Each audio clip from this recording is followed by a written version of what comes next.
Assalamualaikum warahmatullahi wabarakatuh. Bismillahirrahmanirrahim. Alhamdulillahi wa kafa.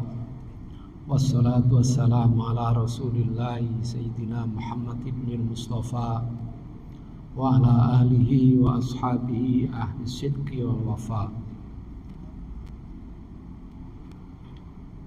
Amma ba'd.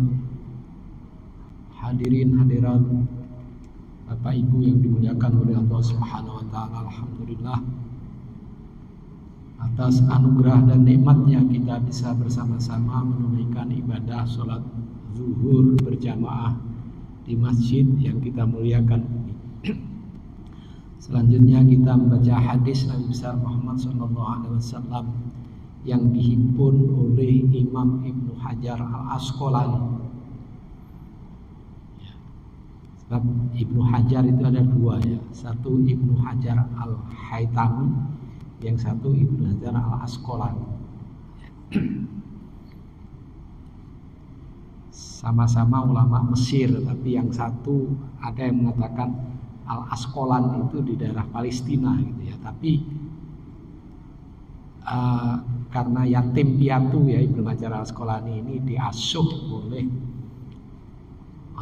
pedagang kaya gitu ya, di samping orang tuanya juga orang kaya. Dua-duanya ahli fikih, ahli hadis. Disebut Ibnu Hajar ya, anak batu. Nah, maksudnya orang tuanya itu kakeknya ya. Itu orang yang alim luar biasa, yang sangat pendiam sehingga kayak batu gitu katanya. Kita hadiah Fatihah kepada beliau. Sunna mu'allif hadal kitab Syekh Muhajar Al-Asqalani, Syekh Al-Abbas Al-Maliki, sulihi wa furu'ihim an-nadha yaghfiru dhunahum wa yu'li darajatihim fil jannah wa ayyu'ida alaina min barakatihim asrari anwarihim wa ulumihim wa nafahatihim fid dini wa dunya wal akhirah. Al-Fatihah. A'udzu billahi minasyaitonir rajim. Bismillahirrahmanirrahim. Alhamdulillahi rabbil alamin arrahmanir rahim maliki yaumiddin iyyaka na'budu wa iyyaka nasta'in ihdinas siratal mustaqim siratal ladzina an'amta 'alaihim ghairil maghdubi 'alaihim waladdallin amin. Bismillahirrahmanirrahim. Qala al-mu'allif rahimallahu ta'ala anhu wa nafa'ana fi ulumi fid dharaini. Terakhir yang kita baca kemarin adalah dari Abu Hurairah, idza tawaddotum fabda'u bimayaminikum. Kalau kalian berwudu, hendaknya memulai dengan anggota kanannya gitu ya. Artinya mendahulukan yang kanan, mengakhirkan yang lain. Karena apa? Mendahulukan yang kanan ini karena mulianya ya. Maka kemarin kita sebut ada ashabul yamin, ashabus shimal gitu ya. Artinya dianjurkan mendahulukan anggota yang kanan, mengakhirkan yang kiri di dalam wudu. Apa? Ketika membasuh kedua tangan tentunya, membasuh kedua kaki. Sama hanya tayamum juga, mandi ya. Ya, diperintahkan ya apa? Karena la ubali biyamani ba'da am bishimali idza akmaltu wudu. Saya selalu mendahulukan anggota kanan gitu ya. Nah, yang penting menyempurnakan anggota wudu ya. Demi kesempurnaan anggota wudu gitu ya. Demi kesempurnaan wudu itu sunnah-sunnahnya diikuti gitu ya. Baik, hadis berikutnya Anil Mughirah bin Syu'bah radhiyallahu taala anhu anna Nabiyya sallallahu alaihi wasallam tawaddo'a famasaha binasiyatihi wa 'alal imamati wal khuffain. Nabi sallallahu alaihi wasallam berwudu, kemudian beliau mengusap ubun-ubunnya ya, nasiyah ubun-ubunnya. Jadi yang diusap di sini. Nah, disinilah nanti ulama itu nanti akan yang dimaksud semuanya apa sebagiannya atau sebagian besar apa semuanya. Nah itu nanti ulama, kadang-kadang orang itu suka kok nyebut-nyebut ulama-ulama itu Ustaz, apa yang dimaksud? Nah nanti akan dijelaskan sebenarnya para ulama ini bagaimana Asy-Syafi'i memahami Nabi mengusap binasiyatihi menggunakan ba ya. Di dalam Al-Qur'an juga menggunakan ba, wamsahu biruusikum. Di dalam hadisnya di sini juga famasaha binasiyati. Nah. Jadi sebab kalimatnya inilah yang menjadi perbedaan pendapat ini. Ya. Jadi kalau ada orang tidak mempedulikan terhadap ilmu bahasa Arab atau yang kita kenal dengan nahwu, itu padahal sebab perbedaan pemahaman kaidah nahwiyah itu punya civil effect hukum, gitu ya, punya akibat hukum. Ya, maka baik Al-Quran maupun hadis tetap masaha alat takdiyahnya menggunakan ba. Ya, wa alal imamati. Jadi ketika Nabi berwudu, sesungguhnya Nabi berwudu mengusap nasiyahnya, ubun-ubunnya. Ya, apakah seluruh ubun-ubun dibasuh? Apa sebagian? Nah, wa alal imamati dan mengusap di atas sorbannya. Ketika Nabi pakai serban hanya serbannya saja. Wal khuffaini dan khuf. Khuf itu kita tidak bisa menerjemahkan sepatu juga. Kita juga tidak bisa menerjemahkan kaos kaki. Khuf itu, kalau sarung kaki bisa. Sarung kaki yang terbuat dari kulit, itu khuf.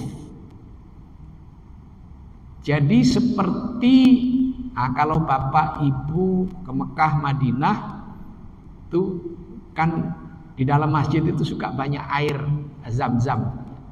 Nah, biasanya jamaah haji Indonesia yang biasanya jamaah haji Indonesia, India, Malaysia itu suka ngambilin air itu suka berantakan gitu ya. Itu. Tetapi pembersih atau orang di sini disebut OB yang tukang bersih-bersih. Ya, mereka dengan sabarnya ya terus dibersihkan, dipel. Itu mereka selalu menggunakan sarung kaki, bukan kaos kaki. Jadi sarung kakinya disarungi yang tidak ada tumitnya ya, tidak ada haknya.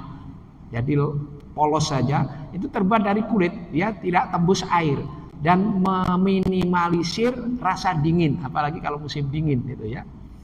Nah, itu khuf itu seperti itu. Ya. Sehingga ketika dia berwudu itu nggak perlu dibuka lagi. Nah, itu nanti akan ada penjelasannya. Ya, secara teks hadis ini mengusap ubun-ubun, mengusap sorban, mengusap dua sarung kaki yang terbuat dari kulit. So kalau diterjemahkan sepatu, nanti diterjemahkan orang pakai sepatu cukup wudu, cukup diusap sepatunya. Nah itu, ya. Nah tentu nanti dalam kondisi tertentu akan ada orang di tengah hutan, saja harus melakukan sholat. Kalau buka sepatu nanti keburu ada musuh yang ini, ya itu ada yang bolehkan, itu cukup diusap sepatunya, sholatnya tidak dibuka sepatunya itu. Ya. Nah itu nanti dalam kondisi-kondisi darurat. Nah disinilah dari hadis ini dan hadis yang kemarin Nabi mengusap seluruh kepalanya. Berarti di sini bisa difahami oleh ulama tentu, karena yang saya baca ini adalah yang mensyarahi adalah Syekh Alwi Abbas Al-Maliki, maka menurut beliau ulamanya itu berarti Syekh Alwi Abbas Al-Maliki. Beliau nyatakan, beliau fahami hadis. Oh kalau begitu Nabi Shallallahu Alaihi Wasallam mengusap kepalanya semuanya, seluruh kepala diusap, tempo-tempo, ya kadang. Kemudian juga cukup mengusap sorbannya saja. Kemudian juga mengusap ubun-ubunnya, ya, mengusap ubun-ubunnya, ya, ubun-ubun dan sekaligus imamah. Jadi ada yang imamah saja.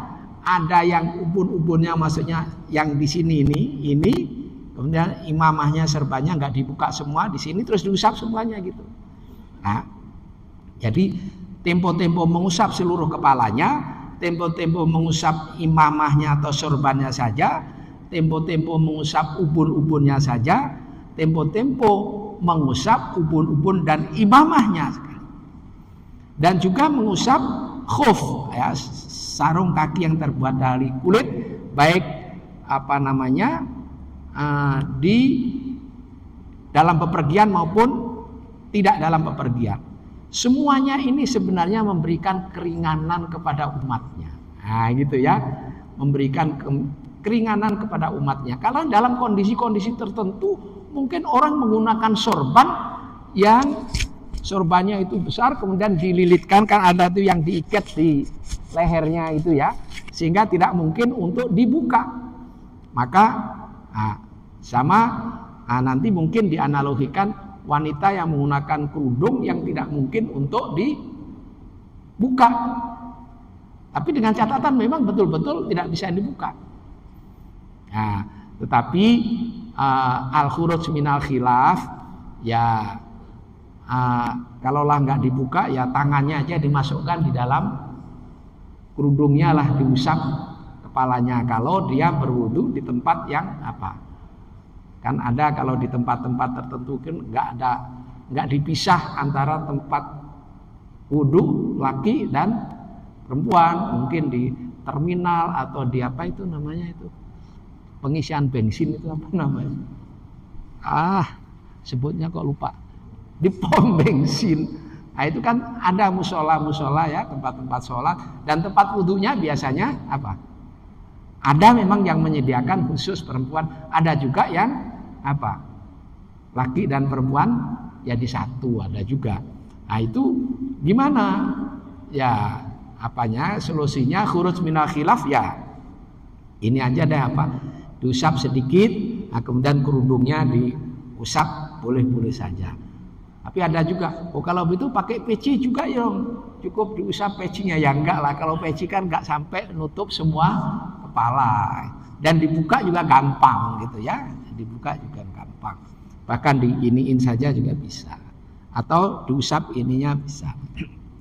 Nah itulah, jadi ketika Nabi tempo-tempo mengusap semuanya, tempo-tempo mengusap sebagian, tempo-tempo mengusap, ini menunjukkan bahwa memberikan keringanan kepada umatnya. Jadi bukan berarti kalau begitu, bukan. Artinya dalam kondisi-kondisi tertentu Nabi itu cukup mengusap nasiyah, itu kan ini ya, muqaddimatur ra'si itu ya, nasiyah. Jadi rambut yang ada di depan kepala itu ya. Imamah sekali lagi itu adalah ya tutup kepala lah, serban yang kita kenal dengan itu ya. Atau bisa juga disebut khimar ya. Khimar itu kerudung, tutup kepala. Nah, di sini ada definisi khuf. Apa itu khuf?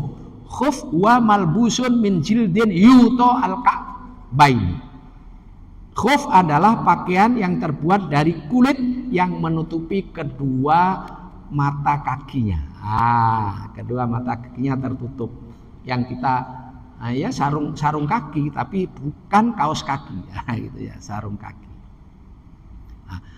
Hadis yang singkat ini ya, tadi kan tempo-tempo Nabi mengusap seluruh kepala, tempo-tempo Nabi mengusap ubun-ubunnya saja, kemudian juga mengusap imamahnya saja. Itu ya. Gimana? Ulamanya siapa? Tadi saya sebutkan ulama. Mashhur Rasuli jami'a ra'sihi wa bihi akhadha al-Imam Ahmad wa Malik. Gitu ya. Rasulullah SAW mengusap seluruh kepala anggota wudhunya itu ya. Ketika mengusap kepala, diusap seluruhnya. Hal ini menurut Imam Ahmad bin Hambal yang kita dengar mazhab Hambali, dan juga mazhab Malik. Ya, mazhab Malik. Ulamanya ini. Jadilah ini yang dimaksud bahwa Nabi tadi bicara secara umum, kemudian Nabi kadang-kadang mengusap seluruh kepala, tapi Nabi juga cukup mengusap ubun-ubunnya saja, kemudian Nabi juga mengusap sorbannya saja. Nah, kemudian juga Nabi mengusap ubun-ubunnya. Nah, dari mengusap ubun-ubun inilah ulama-ulama memahami ternyata ada batasnya apa kalau begitu mengusap kepala.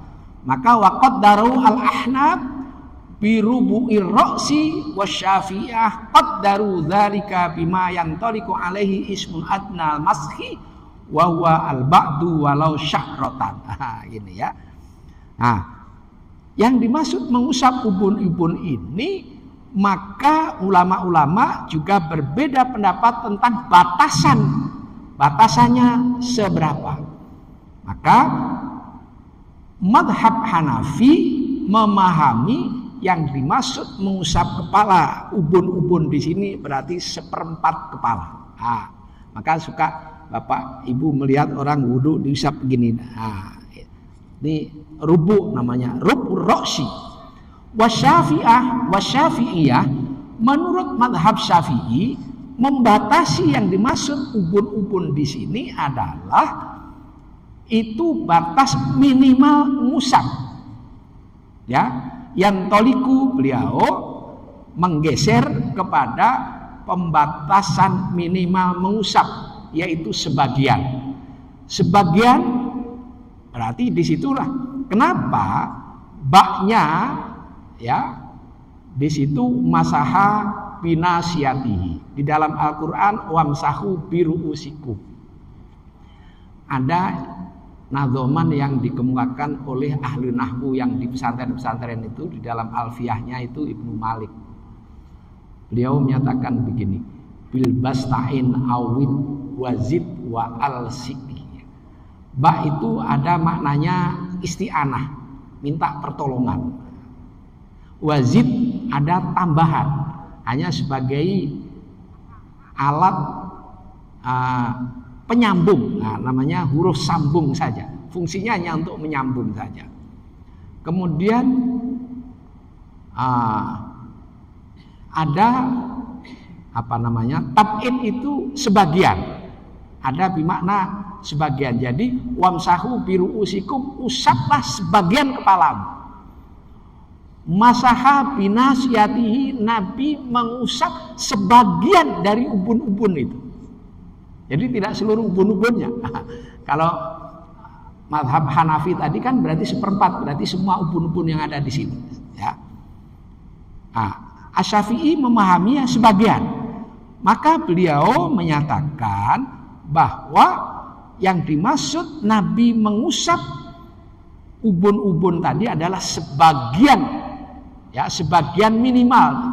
Apa? Bahkan disebutkan walau sya'rotan, sekalipun hanya 1 helai rambut, kata Imam Syafi'i sudah syah. Ya, menurut mazhab Syafi'i sudah syah. Ya, inilah apa yang dipraktekkan Nabi kemudian dianalisa oleh para ulama-ulama. Kita sebagai orang awam mengikuti ulama tadi, sebenarnya hakikatnya juga berulang-ulang saya sampaikan dimanapun. Sebenarnya ketika kita mengikuti ulama pasti juga sampainya kepada Nabi, gitu ya.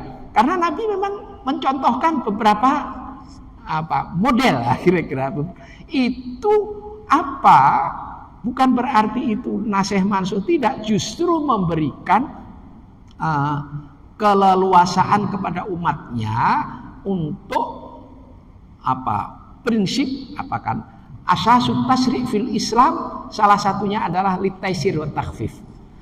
Prinsip disyariatkannya hukum Islam adalah memberikan kemudahan dan keringanan, gitu ya. Jadi tidak memperberat dan tidak mempersulit. Nah, itu ya. Baik, ya. Jadi tentang mengusap ubun-ubun atau mengusap kepala tadi ada 4 model ya, 4 mazhab tadi. Imam Malik, Imam Ahmad seluruh kepala ya. Imam Abu Hanifah seperempat kepala. Imam Asy-Syafi'i sebagian kecil walaupun hanya satu helai rambut. Jadi ada 3 model di sini. Dan sering, nah kalau Bapak Ibu melihat di Arab sana ya, ketika umroh maupun haji itu mesti Bapak Ibu temukan orang yang berwudu diusap seluruh kepalanya. Ada juga yang cukup di belakangnya saja di sini. Ada juga yang hanya di tengah-tengahnya saja ini. Ada yang semuanya. Ya. Tapi menurut mazhab Syafi'i semuanya itu sunnah. Ya, tidak wajib. Ya, karena kata Imam Syafi'i al-khuruj minal khilaf mustahabun. Berarti kalau diusap seluruhnya sunnah tadi, berarti juga mengakomodir pendapat gurunya, yaitu Imam Malik. Ya. Jadi kalau sudah punya ilmunya tinggi ya berbeda dengan gurunya nggak apa-apa gitu ya, boleh-boleh saja. Kemudian mashur rasuli alal imamah wa bi qala Imam Ahmad tuna ghairihi minal a'immah. Cukup mengusap sorban saja, ini menurut pendapat Imam Ahmad, bukan yang lain dari imam-imam mazhab tadi. Tetapi ada persyaratan, ya. Imam Ahmad masih punya syarat. Washtaroto lubsaha ala toharotin kamilatin wa ayyakuna syai'un minha tahtal hanakni. Imam Ahmad bin Hambal membolehkan ngusap apa tadi? Imamah serban tadi ada syaratnya. Syaratnya ketika memakai serban itu memang dalam keadaan yang suci baik kepalanya maupun sorbannya, ya, dan juga menggunakannya itu sampai tahta hanak itu jadi memang diikat begini sehingga apa sulit untuk dibuka. Itu syaratnya. Itu pun hanya menurut Ahmad bin Hambal, ya, menurut Ahmad bin Hambal saja boleh. Berarti dalam karena prinsip syariatnya tadi adalah memberikan kemudahan. Jadi bagi mereka yang sulit untuk membuka sorbannya, maka boleh mengusap sorbannya saja. Dari qala An-Nawawi, menurut Imam Nawawi dari mazhab Syafi'i di sini, lawik tasoro alal imamah walam yasa syai'an minar ra'si lam yajuz dzalika inda Syafi'i bila khilafin wa madhabu Malik wa Abu Hanifah. Imam An-Nawawi memberikan penjelasan, manakala mutawaddi, orang yang berwudu tadi hanya mengusap sorbannya saja tanpa mengusap sebagian dari kepalanya, maka tidak dibolehkan. Menurut Imam Nawawi ini beliau ngutip pendapat ulama-ulama pendahulunya, yaitu Asy-Syafi'i, mazhab Malik, dan mazhab Abu Hanifah atau kita kenal dengan mazhab Hanafi. Dari kalangan Syafi'i tidak ada khilaf. Jadi dari kalangan Syafi'i harus, sekali lagi, harus diusap sebagian dari rambutnya walaupun kecil, walaupun sedikit gitu ya. Jadi kalau memang sulit ya di inilah tangannya dibasahi, dimasukkan, cukup diusap saja. Kemudian diusap lagi imamahnya. Jadi kalau hanya imamah saja tanpa sedikit pun mengusap kepala, menurut mazhab Syafi'i tidak ada khilaf, ya. Dari kalangan Syafi'iyah semua menganggap tidak sah, ya, termasuk mazhab Malik dan Abu Hanifah. Makanya tadi disebutkan hanya menurut mazhab Hambali saja yang boleh, itu pun ada persyaratan yang cukup ketat kalau memang sulit untuk membuka sorbannya walaupun sedikit pun. Kemudian dari hadis tadi juga Nabi mengusap khuf. Khuf tadi sarung kaki yang terbuat dari kulit, ya, baik dalam bepergian maupun di rumah. Itu nanti kalau di dalam fikih, kalau di bepergian itu boleh sampai 3 hari, ya. Kalau di rumah hanya satu hari. Itu menurut semua mazhab tadi. Ya, nanti akan diurai. Maksudnya Nabi mengusap khufnya tadi baik ketika ada di rumah, maksudnya tidak dalam bepergian maupun ketika dalam bepergian. Sekali lagi, kalau dalam bepergian itu dibatasi ada batasannya 3 hari maksimal. Baik, yang selanjutnya an Jabir radhiyallahu taala anhu fi sifati hajjin Nabi sallallahu alaihi wasallam qala ibda'u bima bada Allah bihi akhrajahu Nasa'i hakadha bi lafdzil amri wa huwa inda Muslim bi lafdzil khabar.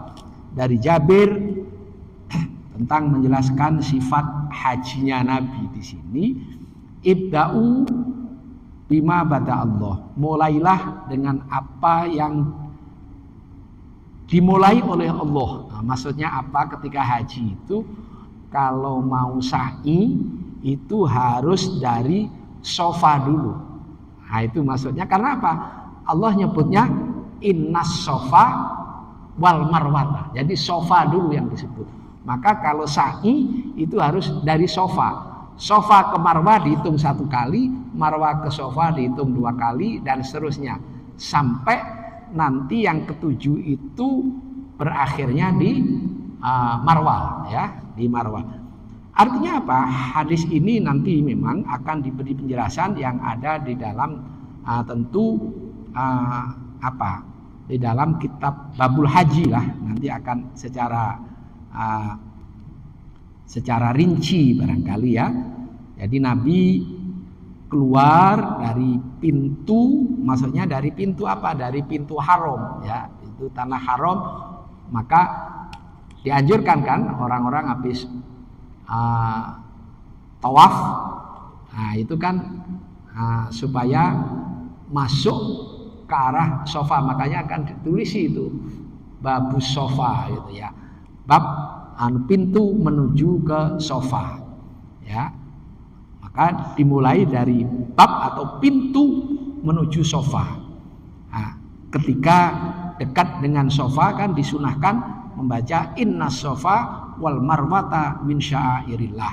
Itu yang dimaksud ibda'u bima bada Allah ini. Karena apa? Allah mendahulukan sofa dulu menyebutnya. Innas sofa wal marwata. Jadi lafaz kenapa diletakkan di bab wudu di sini? Nah, karena lafaz ini oleh Imam Ibnu Hajar ini masih umum ya, ibda'u bima bada Allah di sini. Ya. Nah, wudu masuk di dalam yang umum ini. Maka apa? Harus ada tartib di sini maksudnya. Maka diwajibkan yang mulai disebut oleh Allah. Apa Allah nyebutnya? Idza kumtum ilas sholati falsilu wujuhakum. Maka yang pertama adalah apa? Membasuh muka. Nah, inilah yang difahami oleh ulama terutama mazhab Syafi'i selain Imam Abu Hanifah, bahwa ada urutan, ada tartib. Ya, mulailah dengan apa yang dimulai oleh Allah. Allah nyebutnya yang pertama adalah wujuhakum, berarti yang pertama adalah apa tadi? Muka. Ya, baru wa aidiakum, 2 tangan dan seterusnya.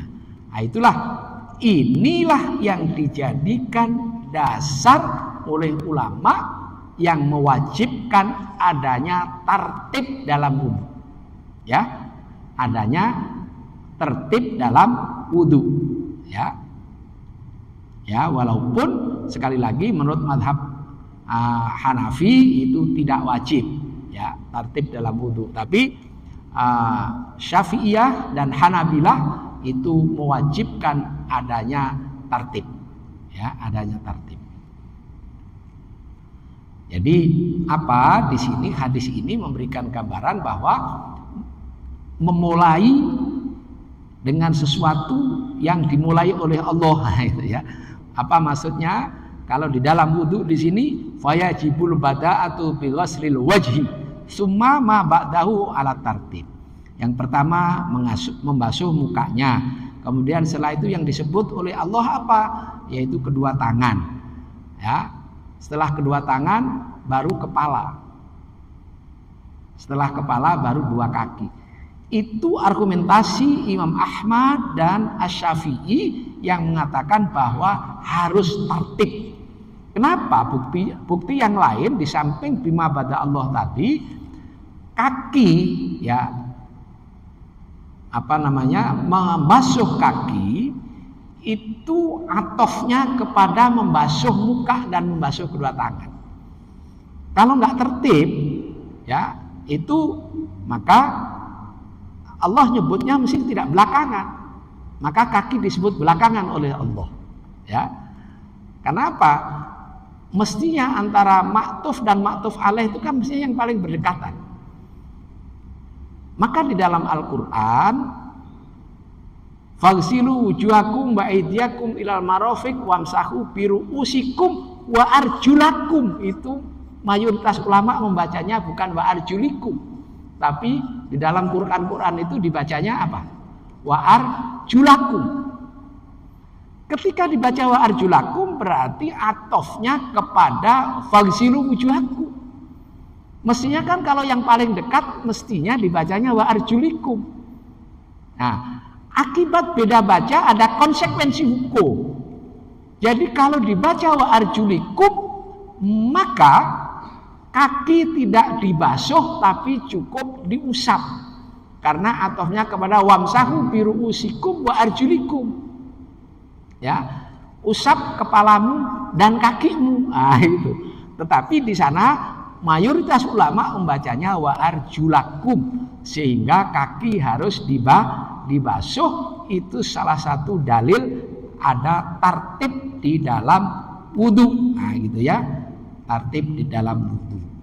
Nah, mungkin itu saja yang berkaitan dengan masih di dalam wudu. Nanti kita masih agak panjang.